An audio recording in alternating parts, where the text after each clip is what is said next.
Hello friends, welcome to another episode of Techie Tuesdays. I'm your host S. Ravi Kumar.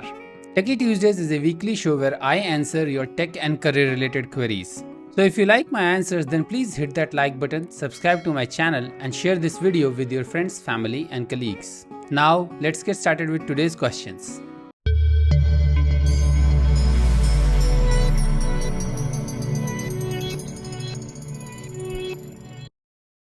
Today's first question is by Partha Pratim Dev. He's asking, why do you need to do side projects as a developer? Partha, side projects are a way to showcase your expertise as well as experiment with your new learnings. So if you want to grow in your career, you of course need to learn new things every day. And where you practice those new things which you are learning. Let's say you have learned a new JavaScript framework to create a UI. Where will you practice that? You can't practice that on your day-to-day job, because there, to take any decision, you have to follow the guidance or the business principles of product manager, get approvals from various levels and various stakeholders. That you can't do. You can only work while working on your day job or while working on a particular application. You are working only into the limits of that particular application, the technology which is being used in the application, the frameworks which are being used in the application, the business problem that application is solving. Whereas the side project is kind of your free playground where you can experiment with your thoughts. Whatever you are learning, you can experiment with that. You can add new feature, delete new features. There is no one to stop you doing anything with your side project. So that's why I said that it's a place, side project is kind of a place to experiment your thoughts and new learnings. Apart from that, as I said, it's also a place to showcase your expertise. That's the reason I say everyone to open source their side project. Whatever side project they are doing, they should open source them, because that way they can showcase that, okay, yes, in my free time, I learned this thing, I have done this thing. For example, you can say that I have learned UI designing using Angular, or like front-end designing using Angular, or front-end application development using Angular in my free time. And you can showcase your side project as an example that, okay, I have built this side project using Angular and the technologies which I have learned. So that is the reason I suggest most of their developers to open source their side project. And to answer your question, as I said, that side projects are the best way to showcase your skills, your expertise, and they are a playground to test your knowledge and the new things which you are learning. Next question is by Charitra Harsh Kumar Singh. Pretty long name, by the way, Harsh. So next question is by Charitra Harsh Kumar Singh. He's asking, all of us have used Google or Facebook for signing into the desired website. My question is how to build something like that for my website where users are able to sign in using my service as we do with Google and Facebook. Harsh, all these large companies who create their authentication systems, be it Facebook, be it Amazon, be it Google, they all basically use a standard called OAuth, or Open Authentication Standard, Open Authentication Standard, for exposing their authentication services. That's the reason that rest of the websites have implemented those Open Authentication Standard in their application, and they give you the access, or they give you the facility to utilize Google authentication in their website, or Facebook authentication in their website or mobile application, because they use this OAuth, or Open Authentication Standard. So if you want to create, or if you want to give this functionality in your application, the same thing is utilized in enterprise application also, where we have to give SSO, or we call it as single sign on. So if you see in most of the companies, if you work in a company, you have one single user ID, that is your email ID, and that password, domain password. Using that, you log in into your laptop, you log in into your email account, you log in into all the internal applications which are being used in the system. and that is possible via implementing SSO or single sign-on using open authentication. So there are many protocols, but open authentication is the most popular one, which is used by all the major players in the industry, be it Outlook, be it Amazon, be it Google, be it Facebook. Everyone uses OAuth for exposing their authentication services. So if you want to implement this in your website, you have to find out the framework which supports OAuth in that particular technology in which you are building your website. So I know about .NET, that in .NET there are a few libraries, so you have to find a library or framework in your particular language. I know about .NET, that in .NET there are many libraries. Like when we talk about client-side libraries, we have .NET OpenAuth, we have .NET Auth, we have Xamarin.Auth. These are client-side libraries which are used in ASP.NET MVC from client side. These are used in Xamarin mobile application. Xamarin Auth is used in Xamarin mobile application for doing open authentication, for implementing open authentication. And from server side, or if you want to implement your own OAuth server, there is identity server in .NET, which you can use your authentication and authorization services. You can implement authentication using identity server in .NET, and that identity server supports open authentication. So once you have set up your authentication using identity server, you can expose your services which can be utilized by any website which supports OAuth authentication. So basically you have to find out the technology or the framework which supports open standard or OAuth standards. Next question is by Ricky. He's asking, will adding coding to my skill set benefit me in any way? I am doing a BMS and I have no plans to switch from management, but it's just an additional skill. Ricky, by BMS, if you mean to say that you are doing Bachelor in Management Studies course, then I won't suggest you to learn coding at all, because it won't help you in any way. Of course, coding is a skill, but it is a skill for those who have some background and those who are going to use it in life in a certain way. But you are doing BMS, which is Bachelor of Management Studies, and as you yourself has said that you don't have any plans to switch from management. You will be going into management and doing things related to management. So in my opinion, rather than learning coding, you should learn about various tools. So you should learn about Excel, how to utilize Excel in a better way, creating good Excel sheets or graphs in Excel, or probably learn about tools which will help you in grow in your management career. Or you should focus on the subjects which are being taught in your BMS studies, because coding will of course it will not add any value to your skill set. It will of course deviate you from your studies, because if you learn coding, you might try to solve every problem you face using coding, because you will say that okay, I know coding, I should solve this problem using coding, I should create an application rather than finding a tool.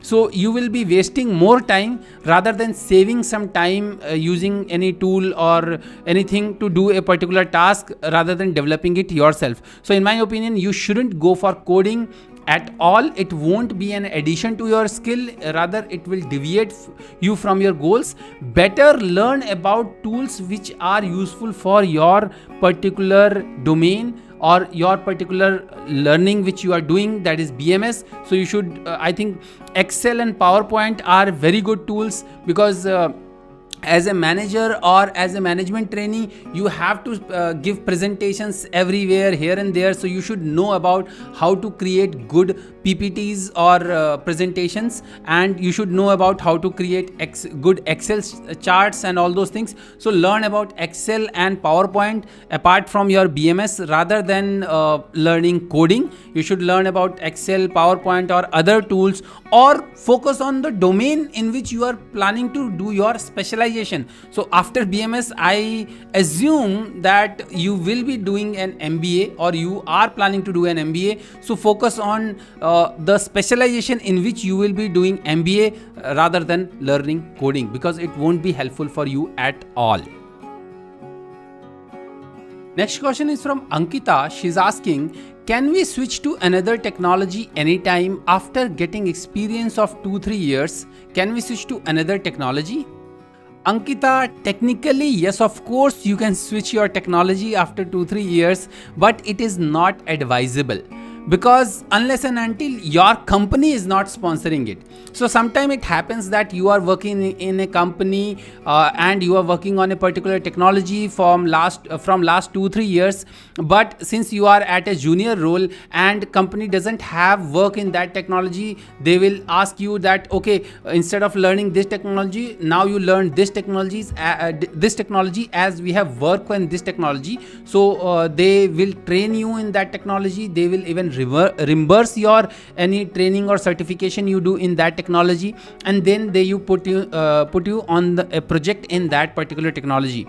So if that is the scenario, yes, of course, you can do that. Technically it is possible, so it can be done. However, if you are planning to do it all by yourself, it is not advisable at all, because if you don't have any kind of backing, or if you don't have any kind of assurance that the new technology which you are learning will be of any use to you, it won't be any benefit of spending time on learning new technology, because your whole experience, last 2-3 years of experience in the previous technology will kind of go waste. So in my opinion, you should do it only if your company sponsors it, and if your company gives you an ultimatum that learn this technology which is completely different from your current technology. So in that scenario, do it, or look for another job in the technology in which you are working, because expertise and experience is always counted better when you have more experience in a particular technology. It's not like that if you change technology one day and another day, your previous experience will not be counted much there. Next question is by Purushottaman. He's asking, which are the best open source rich presence project in C#? Purushottaman, frankly speaking, I don't remember the name of best open source projects available in C#, because there are many projects. So the best way to identify that the popular open source projects in C# and .NET is, I will give you 3 sources. The first one is go to .NET Foundation projects link. So basically .NET Foundation is a foundation which helps in giving direction and managing the open source contribution and open source project and open source initiative of promoting .NET technologies in different countries and everywhere. So you should go on the listing of .NET Foundation projects, where .NET Foundation is backing those open source application. All the projects listed in .NET Foundation projects listing are basically open source application, and they are developed using .NET and C#, or maybe some of them are using VB.NET, but primarily 90% of them are in .NET and C#. Another place where you can find out applications built with .NET and C# are on the website buildwith.net.net. So the website name is pretty, I know that it's a bit confusing, but you just have to Google that buildwith.net. If you search that, the website comes on the top of the list. I think it is maintained by Microsoft, or I think .NET Foundation. I'm not very much clear that who maintains that website, but that website has list of all the popular and the people who are showcasing their applications which are built with .NET. So it's kind of a place where companies showcase their products built with .NET technologies. Here you can get open source as well as closed source applications. So many are licensed closed source application where they showcase that, okay, our product is built with .NET technology, but it is not open source. So here you will get a mix of projects, that is open source as well as closed source. But I think this site will also help you to get the projects or popular projects which are built with .NET, and the site is buildwith.net.net. The third way to identify application or projects built with open source application and projects will build with not only C# but any technology is to Google or search the term awesome.net or awesome C# or awesome plus whatever technology you want to find application. So if you write on Google awesome.net, you will get a curated list in the form of a GitHub repository where there are list of all the open source projects, DLLs and libraries which are available in that particular technology like .NET. So if you have written awesome.net, you will get the list of all the open source project libraries and applications built with .NET technologies, that is .NET and C#. If you write awesome Python, you will get all the list of Python libraries, applications, projects which are open source and built with Python. So whatever technology you want to search open source project, the best simplest way is to search with awesome and plus write awesome plus that technology in Google. Next question is by Nitya. She's asking, if I work as a freelancer to US clients from India and have been invited to US temporarily on the project, what type of visa can I apply for? Nitya, the plain and simple answer to your question is that you have to apply for B1 visa. Let me explain the popular visas or popular professional visas which are available for visiting US. The number one professional visa is B1 visa, which is it's applicable in your case also. B1 visa is a short-term visit visa where you visit US for minimum of 2 weeks or maximum of 6 months. So you can stay in US for maximum of 6 months in a stay. However, it is not advisable because next time when you visit, they put a question that what kind of business you were doing for 6 months. But in case of tourism situations, like B1 visa comes with B1/B2 visa, so it's basically business and tourist visa. So if you have a reason to stay there for 6 months, let's say you have gone there to support a pregnant relative of yours, so you can stay there for 6 months. Mainly old people go there and they stay for 2-3 months. So for those kind of things, they allow that. So B1 visa is short-term visit or short-term business visa. It's business plus tourist visa. The second visa which is applicable, the second professional visa which is applicable for professionals in IT industry or any industry for US is L1 visa. So L1 has two categories, L1A and L1B. L1 visa is basically used by companies for internal transfers. So those companies which have offices in US, they transfer their employees from India or from the country, from their base country to US, or the companies which have base offices in US. So US based companies can transfer their employees from any other country to US using L1 visa. And usually companies have some companies have blanket approvals also, that they have blanket approval for L1 visa, and they like send their people from their base country to US for L1. And in L1 visa, basically L1 visa is kind of a long-term visa because you are being transferred to US. So L1 visa is applicable for 3 years. Its validity is for 3 years, and you can stay in US for 3 years. You can apply for bank account since you are living there for long term. So you can apply for SSN, which is kind of an Aadhaar number in US. So you can apply for SSN, you can open bank account, you can rent an apartment there. So those all kind of things you can do with L1 visa. But there is a drawback with L1 visa, because L1 visa is a internal company transfer visa. L1 visa is tied to the company. So if you go on L1 visa from a company, you can't change a company in US. You will still have to stay in the same company. If you want to go to another company, or if you want to join any other company, you will have to come back to India and then probably change your job or change the company and then go on L1. They have to reapply the L1 visa for you and then they have to send it. So L1 visa is basically tied with the company, and another requirement for L1 visa is that you have to stay with the company for at least 1 year. So company can only apply L1 visa for those employees who are with that company since last more than 1 year. So if you have completed more than 1 years, then only your L1 visa can be applied for going to US.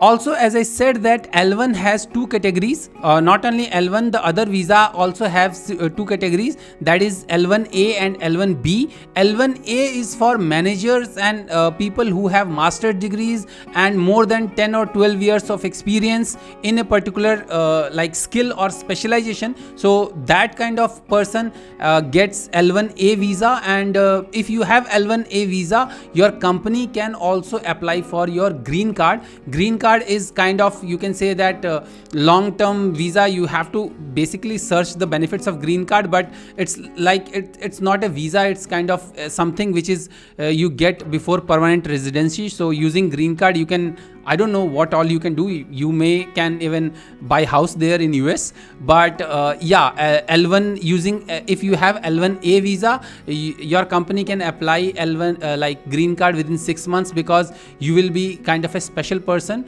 L1A visa is primarily for managerial roles. Usually the most of the common L1 visa which is filed by Indian IT services companies is L1B visa. The third visa, which is most popular in terms of visiting US by people in IT industry, is H1B visa. So H1B visa is basically a visa which is for, again, it is for skilled personals or skilled professionals. Primarily it is for those skills which are not available in US, but most of the time companies apply for H1B visa for their employees who they want to send to US for long term, and they want them to get settled there. So those kind of things. So H1B visa is for those, and the only benefit of H1B visa is independent of the company. So if company A has applied for H1B visa of yours, and if you get H1B visa stamped, and if you visit US, and there if you get a better offer from company B, you can change your company there in US. You don't need any kind of there is no restriction in that in case of H1B visa. But in case of, as I said, in case of L1 visa, you are tied with the company.